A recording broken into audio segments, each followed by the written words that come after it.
নমস্কাৰ, মই ৰঞ্জন চৌধুৰী। 100 বছৰ পিছত আপোনাৰ সূৰ্যগ্ৰহণ হ'ল, পূৰ্ণগ্ৰাস। গতিকে অহাকালি কি কি হ'বলৈ আছে, কাৰ গ্ৰহণত কি ভাল হ'ব, কাৰ বেয়া হ'ব, এইটো অহাকালি আমি চবেই গম পাম। অৱশ্যে মই গ্ৰহণত খুব এটা বিশ্বাস নকৰোঁ ব্যক্তিগতভাৱে, কিন্তু আমাৰ সৰহভাগ মানুহে বিশ্বাস কৰে। তো যিনক বিশ্বাসত কি হয় ফল, সেইটো কালিয়ে গম পোৱা যাব। কালি 10 তাৰিখ, 10 ছেপ্টেম্বৰ দেই, এইটো মনত থ'ব। 10 ছেপ্টেম্বৰটো জানো, 10 ছেপ্টেম্বৰ কিন্তু ডাঙৰ এটা ভূমিকম্প হোৱাৰ সম্ভাৱনা আছে, হ'বই আৰু ভূমিকম্পটো আগতীয়াকৈ কোনো চাইণ্টিষ্টে ক'ব নোৱাৰে, কিন্তু মই চাইণ্টিষ্ট নহয়, মই কৈ দিছোঁ আপোনালোকক। অহাকালি ডাঙৰ ভূমিকম্প হ'বলৈ আছে, বিশেষকৈ অসমত ভূমিকম্প হ'ব। জেগাটো কৈ দিছোঁ যে ক'ত হ'ব, আৰু তাৰপিছত আৰু কি লাগে। গতিকে সাৱধান, ডাঙৰ ভূমিকম্প হ'ব। হয়, আমি বহু বছৰ পিচি চৰকাৰৰ যাদু দেখা নাই। এটা সময়ত পিচি চৰকাৰে দেখাইছিলে, ইয়াৰ পিছত জুনিয়ৰ পিচি চৰকাৰ দেখাইছিলে। আৰু জুনিয়ৰ পিচি চৰকাৰ কিন্তু মাজত আপোনাৰ 2021 পশ্চিমবাংলাৰ বিধানসভা নিৰ্বাচনৰ আগে আগে কিন্তু তেওঁ বিজেপিলৈ গৈছিলে, কিন্তু আল্টিমেটলি তেওঁ যাদুৰ দি চবক বুৰ্বক বনাইছিলে। কিন্তু যাদুৰ যোগেদি তেওঁ কিন্তু ইলেকশ্যনৰ বৈতৰণি 2021 পাৰ হ'ব পৰা নাই।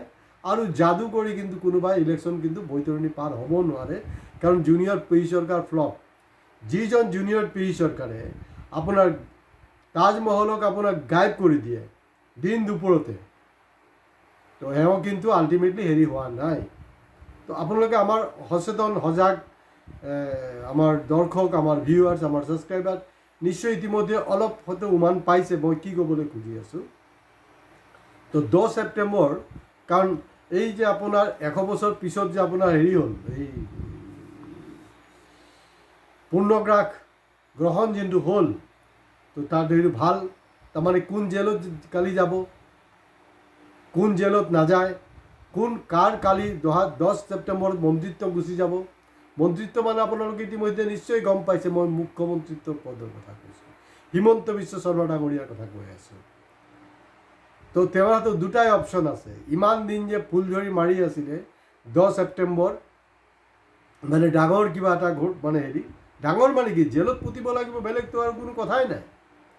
যদি তেখেতে জেলত পুতিব নোৱাৰে, তেতিয়াহ'লে কিন্তু তেওঁ নৈতিক স্বীকাৰ কৰি, যদি লাষ্ট চৰম আছে মুখ্যমন্ত্ৰী ডাঙৰীয়া, যদি আপোনাৰ কথাত কিবা, অৱশ্যে আপোনাৰ কথাততো কোনো ভেলু নাইকিয়া। আপুনি 2016ৰ পৰা যিমানখিনি বকিছে তাৰ উল্টাটোহে আপুনি কৰি আছে। এতিয়া হয় আপোনাৰ মুখ্যমন্ত্ৰিত্ব যাব, যদি কেন্দ্ৰীয় চৰকাৰে আপোনাক হেঁচা নিদিয়েও বা, তেতিয়াহ'লে কিন্তু আপুনি নৈতিক দায়িত্ব স্বীকাৰ কৰি, কাৰণ আপুনি যে অতদিনে প্ৰায় 1 বছৰ যে গৌৰৱ গগৈৰ আপোনাৰ পাকিস্তান লিংক, তাৰ ল'ৰা ছোৱালী, তাৰ পৰিয়ালৰ 5জন পাকিস্তানী বহুত কিবা কিবি কৈ আছিলে নহয়। গতিকে আপোনাৰ নৈতিক কিন্তু অধিকাৰ নাই আপুনি মুখ্যমন্ত্ৰীৰ পদখন খামুচি ধৰি বহি থকাৰ। গতিকে আপুনি পদত্যাগ কৰক, নহ'লে আপুনি গৌৰৱক সোমাব লাগিব। আৰু বেলেগ কোনো অপশ্যন নাই। কোন বনেগা কৰ'ৰপতি, যদি জিকে তেতিয়াহ'লে 7 কোটি টকা ফাইনেল ফাৰ্ষ্ট প্ৰাইজ, আৰু যদি নিজিকে আপুনি কুইট কৰক। আদাৰৱাইজ যিমানটো কমালে নহয়, 0লৈ গুচি আহিব। অৰ্থাৎ আপোনাৰ ৰাজনীতিক কেৰিয়াৰ য'ত ষ্টাৰ্ট হৈছিলে তাত আকৌ আপুনি উভতি যাব। অৱশ্যে আমি নাজানো, লাষ্ট মিটিঙত ৰাহুল গান্ধী ডাঙৰীয়া কৈছিলে যে আপোনাক জেলত যাব লাগিব বুলি। চাওঁ এতিয়া কালি গৌৰৱ গগৈ জেলত যায় না অহা দিনত 2026ত হিমন্ত বিশ্ব শৰ্মাক যায়। অহাকালি ডাঙৰ প্ৰত্যাহ্বানটো হ'ল, অহাকালি 10 ছেপ্টেম্বৰ দিনাখন হিমন্ত বিশ্ব শৰ্মাই গৌৰৱ গগৈৰ বাল ভি বাঁকা কৰিব পাৰিবনে নাই, সেইটো হ'লগৈ ডাঙৰ কথা। কাৰণ আপুনি কৈছিলে নহয় যে মুখ্যমন্ত্ৰী হিমন্ত বিশ্ব শৰ্মাৰ বাল ভি বাঁকা কোনোবাই কৰিব নোৱাৰে। গতিকে আপোনাৰ কৰিব নোৱাৰে, কিন্তু আপুনি গৌৰৱ গগৈ ডাঙৰীয়াক কালি বাল বাঁকা কৰিব পাৰে নে নাই, গোটেই অসমবাসী কিন্তু আগ্ৰহে বাট চাই আছে, ভাৰতবৰ্ষৰো মানুহ চাই আছে দেই। কাৰণ আপুনি সেই পলিটিক্সত কিন্তু যি টি বকি থকাৰ কাৰণে কিন্তু যেনেকৈ আপোনাৰ আদিত্যনাথ আছে, আপুনিও কিন্তু ছেকেণ্ড লিষ্টত আহে। আপুনি মানে একদম সেইটো কাৰণে আপোনাক নিৰ্বাচনী মানে হেৰিবিলাক কেম্পেইনিঙৰ ষ্টাৰ্ট যে কেম্পেইনিং বনোৱা হয় সেইটো কাৰণে বনোৱা হয়, সেইটো আপোনাৰ দক্ষতা নহয়, যি খুচি ভুল ভাল যি খুচি বোকাৰ কাৰণে। কাৰণ আপোনালোকে ঝাৰখণ্ডত গৈও বাংলাদেশী পাই যায়, অসমত বিচাৰি নাপায়। কথাটো হ'ল সেইটো। তো বাল কোনে কাৰ বাকা কৰে সেইটো চাব লাগিব।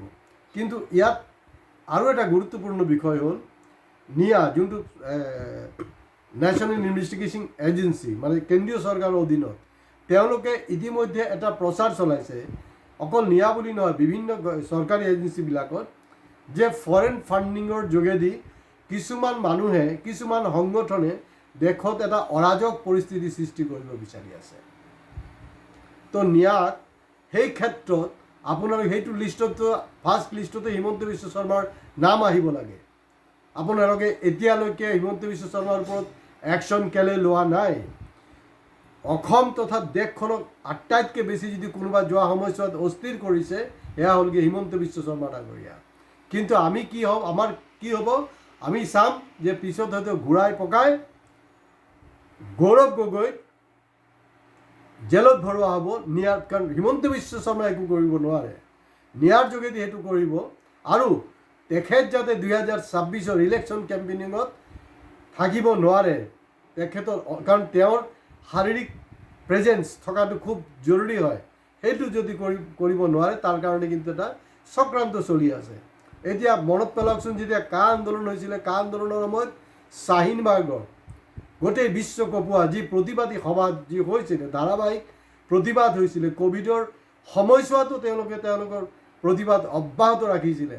অকল ট্ৰাম্প অহাৰ সময়ত তেওঁলোকক আঁতৰাই দিয়া হ'ল, আঁতৰাই দেশৰ লাজ বচোৱাৰ কাৰণে তেওঁলোকক আঁতৰাই দিয়া হ'ল। এই যে কেছ যিবিলাকৰ ওপৰত এই যে দেশত অস্থিৰ কৰাৰ যে এটা চক্ৰান্ত বুলি 2019-20 কা আন্দোলনৰ সময়ত কৰা হৈছিলে, ছেইম চক্ৰান্ত কিন্তু এতিয়াও ভাৰত চৰকাৰ ভাৰত ৰাষ্ট্ৰই কৰি আছে। আৰু তেতিয়া যিবিলাকত যে সেই কেছ লাগিছিলে এতিয়াও কিন্তু সেই কেছ চিঙা নাই। আৰু বিশেষকৈ অসমৰ জাতীয় দল সংগঠন যিকেইটা আছে তেওঁলোকক ক'ব বিচাৰিছোঁ যে আপোনালোকে যে এতিয়া আকৌ এই কাৰ এগেইনষ্টত মাত মাতি আছে, এবাৰো কৈছেনে দেৱাংগনা কলিতাক এতিয়ালৈকে কিয় সেই শ্বাহিনবাগৰ সেইটোত উপস্থিত বা তেওঁৰ সেইটো সময়ত যোনটো ভূমিকা, তেওঁৰ যে কাৰ বিপক্ষে যে আন্দোলন কৰিছিলে তাৰ কাৰণে যে তেওঁৰ ওপৰত কেছ জাপি দিয়া হৈছিলে, UAPA লগোৱা হৈছিলে, তেখেতক ইণ্টাৰিম বেল দিয়া হৈছে। মই আপোনালোকক জনাই আছোঁ, দল সংগঠনক জনাই কি ঘণ্টা হ'ব, ৰাইজক মই জনাই আছোঁ, কিন্তু আজি দেৱাংগনা কলিতাৰ নাম কিন্তু কোনো উচ্চাৰণ নকৰে। তেওঁ কিন্তু অসমৰ হকে তাত মাত মাতিছিলে। গতিকে তেনেকুৱা এটা চক্ৰান্ত চলি আছে। হয়, তেওঁৰ কাৰণে এটা ভাল সুযোগ আছিলে, 10 তাৰিখ নহয়, 10 ছেপ্টেম্বৰ নহয়, 8 ছেপ্টেম্বৰ ভূপেন হাজৰিকাৰ জন্ম শতবাৰ্ষিকী যি উদযাপন, যি মানে চৰকাৰী মানে অনুষ্ঠান আছিলে, সেই অনুষ্ঠানো কিন্তু আপোনাৰ গৈ গৌৰৱ গগৈ ডাঙৰীয়া উপস্থিত হৈছে, তেখেতে শ্ৰদ্ধাঞ্জলি দিছে। তেতিয়া আটাইতকৈ যদি কোনোবা বিপাঙত পৰিছে এয়া হ'লগৈ অসমৰ মুখ্যমন্ত্ৰী হিমন্ত বিশ্ব শৰ্মা আৰু অসম পুলিচৰ বিষয়াবিলাক। মানে যে মিছ কৰিলোঁ নেকি আমি, 10 তাৰিখৰ জেগাত 8 তাৰিখে ভৰাই থ'ব লাগিছিলে নেকি? তো গতিকে এইটো এটা তেওঁলোকৰ ব্লাণ্ডাৰ হ'ল, তেওঁ আহিছিলে তেখেতক ধৰিব পৰা নাই। তো গতিকে আমি বাট চাব লাগিব যে অহাকালি অৰ্থাৎ 10 ছেপ্টেম্বৰ হিমন্ত বিশ্ব শৰ্মা যিজনে কৈছিলে হিমন্ত বিশ্ব শৰ্মাৰ কোনো বাল ভি বাকা কৰিব নোৱাৰে, সেই এতিয়া আমি চাবলৈ আছে, অকল কিছুমান ঘণ্টা বাকী আছে আমাৰ হাতত, খুব বেছি সময় নাই। আমি চাম সেইটো যে সঁচাকৈ হিমন্ত বিশ্ব শৰ্মা ডাঙৰীয়া গৌৰৱ গগৈৰ বাল ভি বাকা কৰিব পাৰে নে নাই। যদি নোৱাৰে সেইটোতো খাটাং, নোৱাৰে সেইটো খাটাং, তেওঁ আকৌ এটা পাল্টি মাৰিব। কিন্তু সেই পাল্টি যেতিয়া মাৰিব নহয়, অসমৰ জনতা, অসমৰ দল সংগঠন, অৱশ্যে দল সংগঠনৰ কি কথা ক'ম, চবকতো সি জেপত ভৰাই থৈ দিছে, চবক সি জেপত ভৰাই থৈ দিছে। কাৰণ তেওঁলোকৰ আন্দোলনৰ নমুনাতে গম পোৱা যায়। আমি দেখিছোঁ যে বিভিন্ন দল সংগঠনে আন্দোলন কৰি আছে, মানে হেৰিক গালি পাৰি, মোদীক গালি পাৰি আছে, সৰ্বানন্দ সোণোৱালক গালি পাৰিছে, হিমন্ত বিশ্বক গালি পৰা নাই। আচৰিত কাৰবাৰ। ইয়াৰ অৰ্থটো হ'ল যে এই যে কিছু আন্দোলনত হিমন্ত বিশ্ব শৰ্মাৰ এগেইনষ্টত শ্লোগান নাই, অৰ্থাৎ তাতো কিন্তু সংগঠনবিলাক ফিক্সিং হৈ আছে। গতিকে অসমৰ ৰাইজ মই চাবলৈ নাই হিমন্ত বিশ্ব শৰ্মা ডাঙৰীয়া, মইতো চাই আছোঁ যে আপুনি কি কৰিব পাৰে আৰু কি কৰিব। কাৰণ মোৰতো ভয় নাই, মই ভয় চয় নকৰোঁ। কাৰণ মই ভূতক ভয় নকৰোঁ, সেইটো হ'লগৈ মোৰ জীৱনৰ আটাইতকৈ ডাঙৰ প্লাছ পইণ্ট। মই নেশা নকৰোঁ, সেইটো হ'লগৈ দ্বিতীয় মোৰ মানে ডাঙৰ প্লাছ পইণ্ট। গতিকে মই দুৰ্নীতি নকৰোঁ, সেইকাৰণে ডাঠি ক'ব পাৰিছোঁ যিটো কাম মিডিয়াৰ, যিটো কাম সাংবাদিকবিলাকৰ তেওঁলোকে কৰা নাই। কাৰণ আপোনালোকে কোনো চেনেলত সেই বস্তুবিলাক মই যিখিনি কৈছোঁ সেইখিনি তেওঁলোকে উদঙাই দিয়া নাই, এনেকৈ এক্সপ'জ কৰা নাই। সেইকাৰণে মই ঠিক আগমুহূৰ্তত, কাৰণ কেইঘণ্টামান বাকী আছে 10 ছেপ্টেম্বৰ পাবলৈ, তাৰ আগতে মই আগতীয়াকৈ কৈ আছোঁ। তো গতিকে আপুনি যদি গৌৰৱ গগৈৰ বাল ভি বাঁকা কৰিব নোৱাৰে তেতিয়াহ'লে আপুনি সন্ন্যাস লওক। আজি ইয়াতে শেষ কৰিছোঁ। কিন্তু আমি সন্ন্যাস নলওঁ, আমাৰ যি নিৰ্ভীক যি মানে সাংবাদিকতা সেইটো আমি বৰ্তাই থ'ম।